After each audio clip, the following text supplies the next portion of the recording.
Before the video starts, I just wanted to tell you I'll be doing my first live stream later tonight. I'll be reading your guys' comments from this video as well as the Total Drama News videos that absolutely popped off, which I can't thank you guys enough for. I'll also be breaking down this piece of Total Drama News that we just got and answering any kind of questions about BFB, object shows, as well as Total Drama. I have a few video ideas in the works, so if you're new here, subscribing would be a good way to see these videos when they drop. Thank you guys so much and enjoy the video. Growing up, BFDI was a magical show to me. I was 11 years old by the time I had found it, and I remember being completely floored. I kept thinking to myself, how could this type of show be made by kids my age? At the time, it was hard for me to comprehend the fact that people who were as old as me could write, animate, and voice act, and create assets, and create these stories. At the time, it was my favorite thing on the planet. However, my timing was quite ill-fated. I unfortunately got into the series in August of 2013, right at the beginning of what would become a 3-year hiatus of BFDI-related content. Through those years, I discovered more object shows like Inanimate Insanity, Brawl of the Objects, Challenge to Win, but none of them were able to capture the same magic like BFDI. That's not to say these shows weren't good. To this day, I remember pretending to be taking notes in class, when in reality, I was making an Object Shows All-Stars Dreamcast on my sheet of paper. So, at the time of the hiatus officially stopping, I was so excited for IDFB. But when the first episode of IDFB dropped, I remember being a bit disappointed. Not because of the writing or animation, they were both fantastic. It was more so the premise. I love these characters, and it was incredible to see them being utilized, but to be honest, I just wanted to see them compete again, going back to the original season's roots. And during another hiatus of one more year, I started to grow detached from object shows in general. It had been more than 4 years up until that point, and I felt like new object shows that were coming out just weren't special at all. Maybe I was starting to just become more critical, more tired of the object show formula. But then, at around 10 p.m. on a Saturday night call with a few friends, BFB came out. I got both of my friends into BFDI before this, so they were excited to watch whatever this show could be. I remember judging by the thumbnail in the first few minutes, we all thought it was going to be this skit-filled show, another deviation from the original format. However, when 4 came to announce a new game would be played, it set in. BFDI was back. Looking back, I think most of the BFB episodes we got were extremely high quality. Some are forgettable and can feel like they were rushed out, but even being a reactor who read every comment, I never stumbled upon a comment outright saying an episode was bad. At the time, it seemed as if BFB could really do no wrong, cause no controversy. Then, BFB 16 came out. The split really divided people. I wasn't sure how to feel about it at the time. I was experiencing some BFB burnout. Not because the episodes were getting worse. Actually, far from it. If anything, I thought the series was getting much better and more exciting to watch. BFB wanted to be able to post more episodes on a consistent basis, and a lot was going on in my life at the time, so with some more unfortunate timing, I decided not to post any videos regarding these new episodes. Then, TPOT came out. I remember getting an absurd amount of comments and messages to watch it and react to it, and when I did, it had given me that desire to go back and watch the show with my friends again. The TPOT premiere is probably the best debut episode of any object show, and it completely revived my positive outlook on object shows in general. But on the other side of the split, we had the second half of BFB, a show described as the whimsical side of the two shows with lower stakes in terms of story, and especially animation. Looking back on it, it was clear that my mindset towards this cast was quite negative. A few characters I wasn't particularly invested in were included, 2 out of the 14 characters had been voted out and never got voted back in, and characters with smaller fan bases wouldn't stand a chance compared to the fan favorites, especially with the new voting format.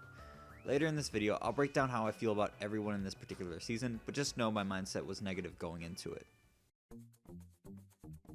Right from the start, it was definitely made apparent that the animation quality had dipped. Early on, it almost seemed like every other scene was a significant step below BFB. I'm not showing any of these aforementioned scenes on screen right now because I don't want people to think I'm attacking these artists. It's just that when I can tell from scene to scene that it was animated by different people, it kind of takes me out of the episode. The pacing isn't as organic and it can be incredibly distracting. Luckily, this flaw stopped after BFB 18. Sure, there are spots here and there, but the level of quality is much more consistent as the episodes go on. Speaking of consistency, the voice acting is quite good as well. However, while watching BFB, I noticed a few problems. Like when Flower and Force speak to one another, it becomes really obvious that they're voiced by the same person. Not only do they share similar tonal quality due to their character, but they also have the same scratchy, hoarse sound to their voices.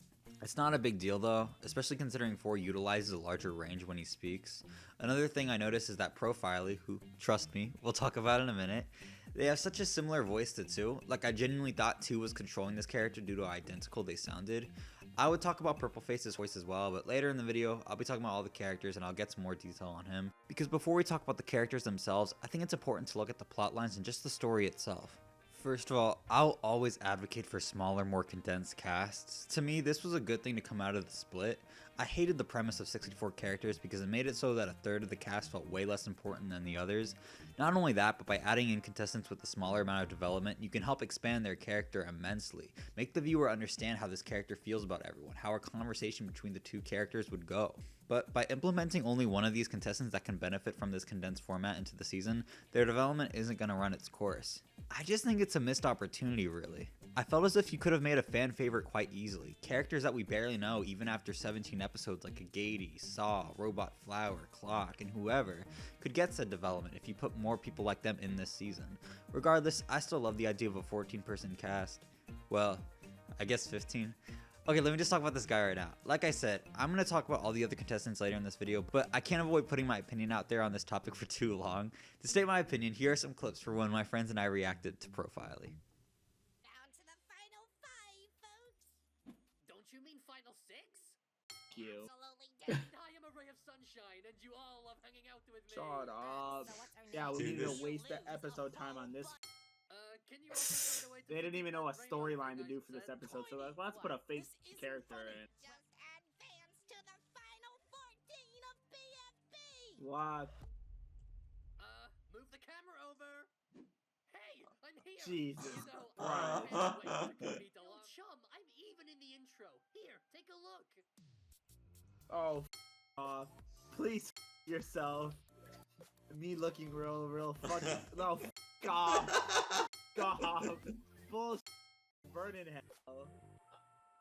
That's so stupid. Why? Anyway, today Yeah, so we were talking at the same time. Oh my Okay, god. okay, so today's challenge La la will... la. Oh Sorry. my I like god. singing like You're that. just wasting time at this It's fun. point. Wanna try? To them.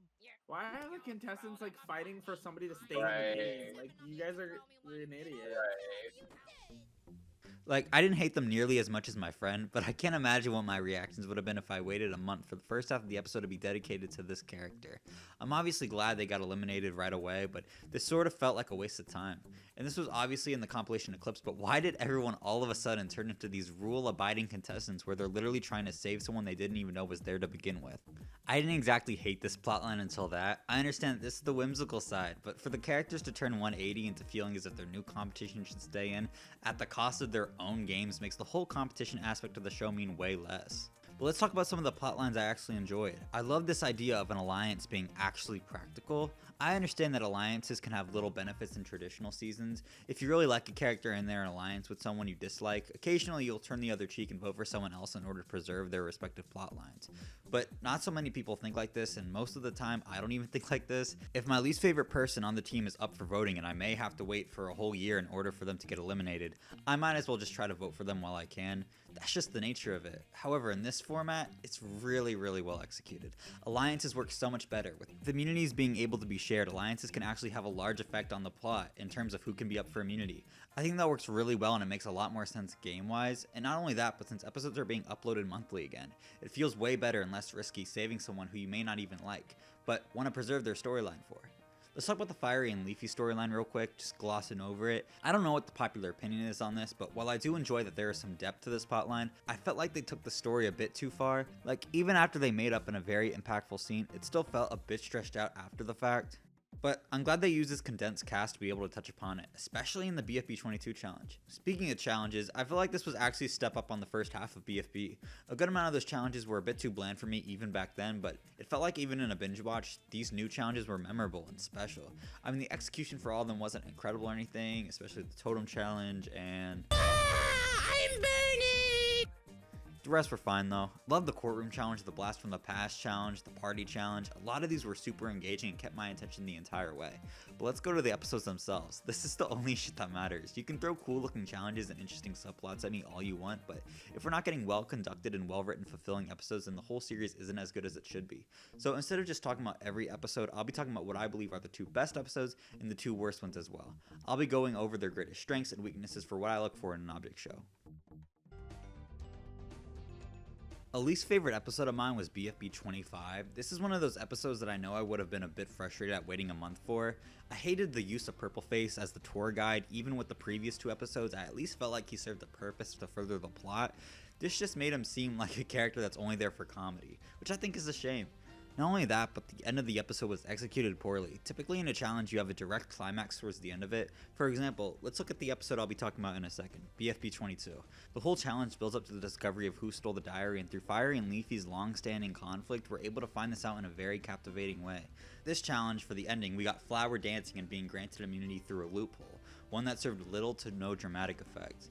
I could also bring up Teardrop being a Deus Ex Machina character with the blessed and cursed machine that she pulled out, the random humor involving characterized totems, or the underwhelming exploration of the temple, but you know, at least the background's nice. One of my favorite episodes has to be BFB 22. I know I mentioned how good the challenge was earlier, but I felt as if this challenge really helped everyone grow as a character, which is what the best challenges allow the characters to do. I'm sure I'll lose a few of you here, but there's a movie called 12 Angry Men. It's 12 men who make up a jury for the ultimate decision on if a defendant is guilty. A guilty verdict would result in the man dying.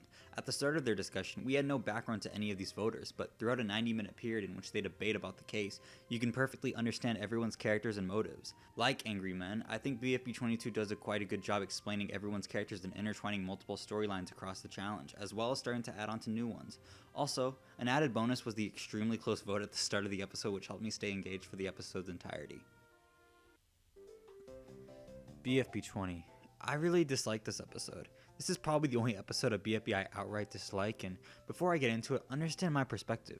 I watched this in a binge. I got to watch quite a few good episodes right after this one. I got to watch BFB 22 almost directly after this one, right? So my disdain for episodes isn't going to be as high as for people who actually waited for these episodes. So if an episode still has me upset at it, that should be pretty telling. I'll give this episode a compliment sandwich by starting out with the positive. That way the blows won't be as harsh sounding.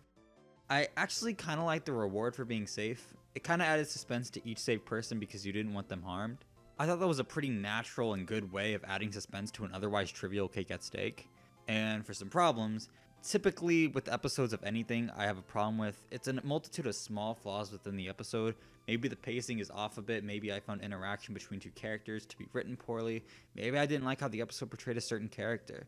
However, with the episodes, while there weren't necessarily a multitude of problems, the faults in this episode were quite evident.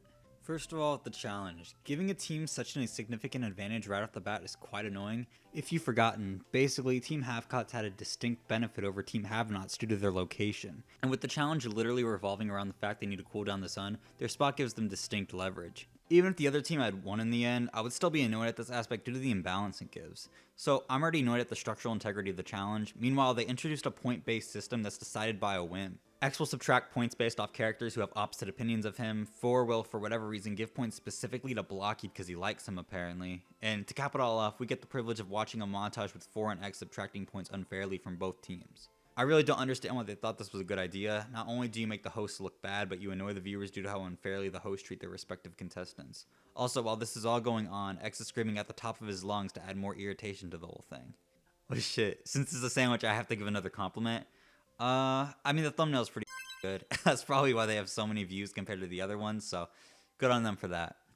And for my other favorite episode, you could probably guess it, it's the finale. I've decided I'm going to talk about it at the end of the video because I feel as if talking about the contestants first and how I feel about them in the entirety is going to really correlate well to how the finale fixed many of the problems they had developing characters within the previous episodes.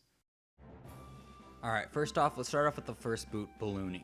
As I mentioned earlier, this is one of the characters I believe would highly benefit from this condensed format. But if you make his team lose first and put him on a team with really popular contestants, and it's a save format in which people are just going to save their favorites, it kind of feels like a death sentence. So yeah, not much to say about him as a character. Now, my boy Mason might get mad at me for this one, but Spongy was a complete flop for this season. And while it's not specifically bad here, I really don't like how they've been handling his character for a while. Spongy used to be this target for bullying, and despite this, he was a generally happy and optimistic character. However, now he feels like an annoying guy on Reddit. Such a 180 for his character.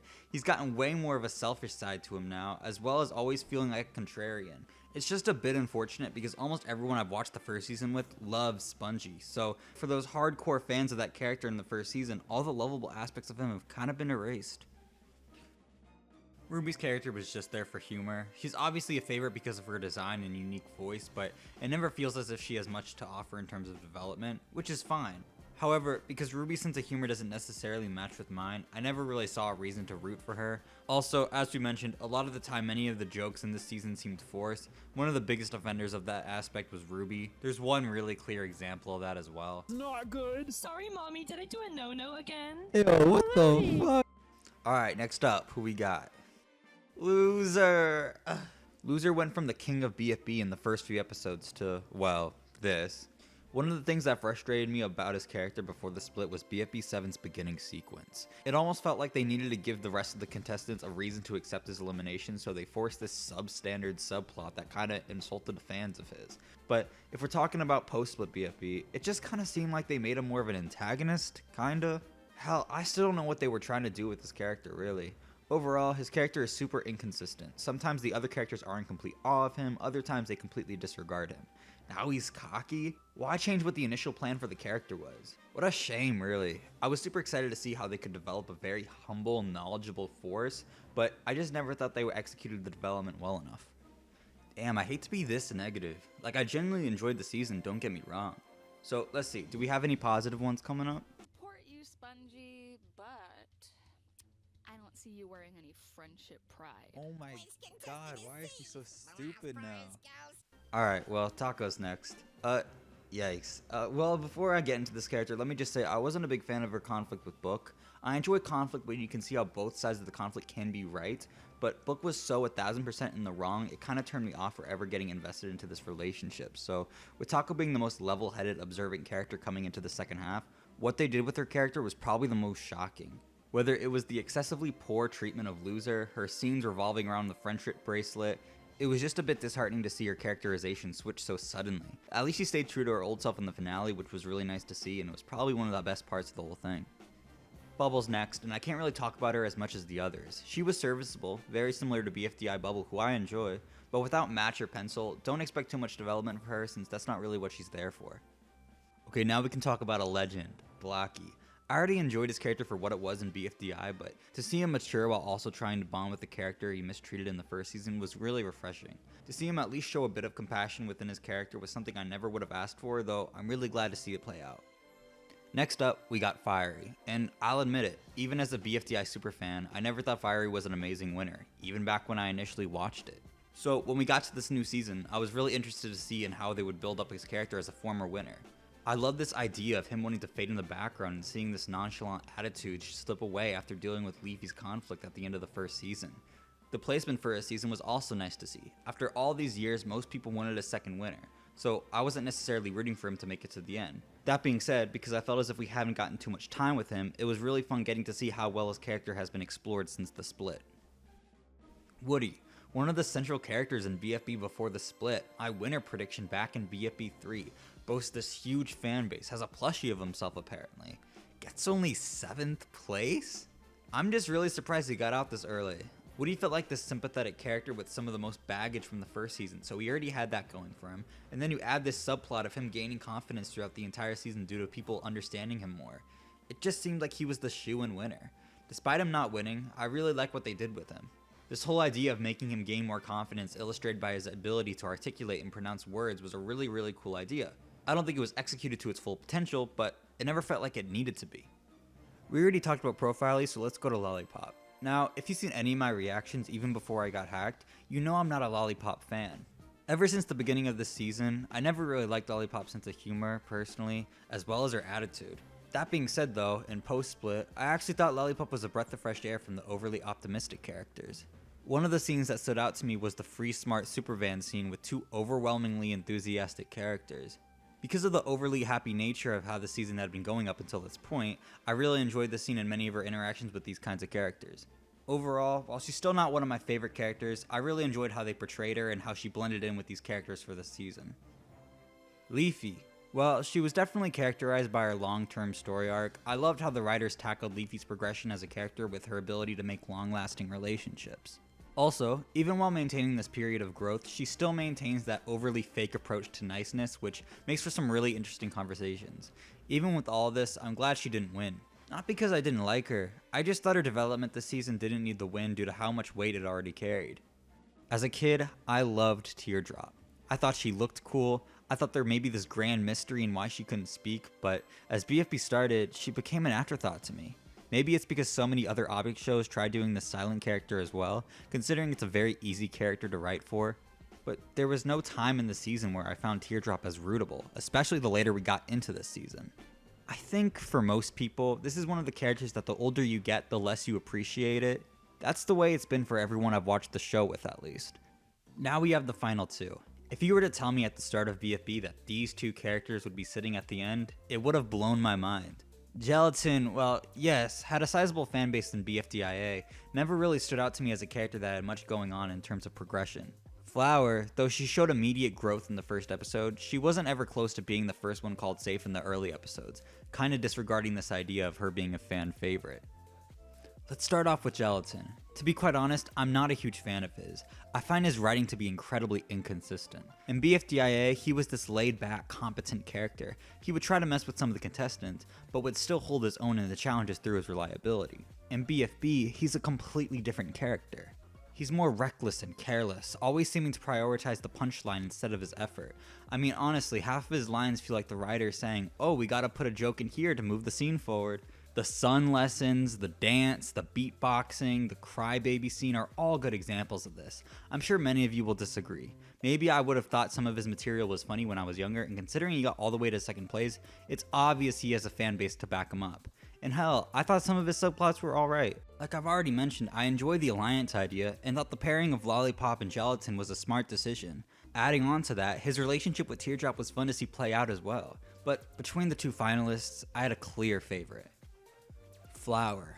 I tended to disregard Flower in BFDI as she always seemed to be there to get eliminated. She never really showed much potential as her character was severely limited in the first season. One of the most compelling things to me about a new season of BFDI throughout all these years was to see how such hateable characters like Flower and Snowball could be written. I absolutely love Flower as the winner of this season. I think she's such a strong character to represent the face of BFB. I think she has great development, not only by words but by her actions. She was a character that I can always depend on to take control of the screen. Now, even with all this praise, there's gotta be some flaws, right? And yes, I'll allow my overly cynical side to take over in 1 second. I just hope in the object show community, the BFB community, or wherever, she's acknowledged as a great winning representative given her massive development arc. Okay, as for the negatives, even though she has a great solid arc to represent her growth, at times her writing can feel a bit erratic. For example, in BFB 17, she talks about how she's going to steal strategies and carry out assassination plans. It just felt like a 180 of what we were expecting from her character, as the line completely came out of left field. Then, at the end of the season, while we already know she'd be happy with just winning and proving it to herself that she can make this positive change, she's ridiculously grateful to the point of sharing or giving away all of her prizes. Which, yes, it does end the finale on a very nice note. It just didn't seem very consistent with how she approached the game and her relationships for the previous 29 episodes. The finale. I believe this is definitely the best object show finale I've seen, but I feel as if just saying that isn't giving this episode as much credit as it deserves. This episode had to live up to the expectation of recapping 3.5 years worth of content, crowning a satisfying winner, tying up all these loose ends, and I believe this episode accomplished it in strides. All the characters stayed true to their original personalities. Flower made so much sense narratively as the winner of the season. Even from the first episode with her literally being the one who gives 4 acts to host and start the season. Not only that, but you had an entire redemption arc put into place for a person that wasn't the #1 contender.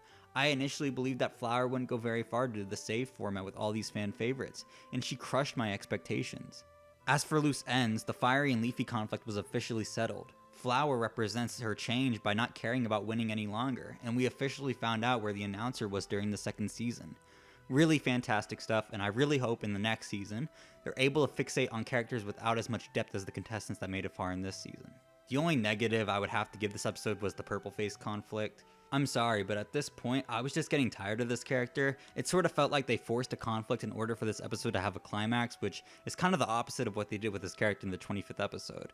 But regardless, I took it as a love letter to the people who have been with the season from the very beginning, as well as the people who endured the multi-year hiatus for a new full-fledged season to arrive. Like me. Thank you, Jack and Jellyfy.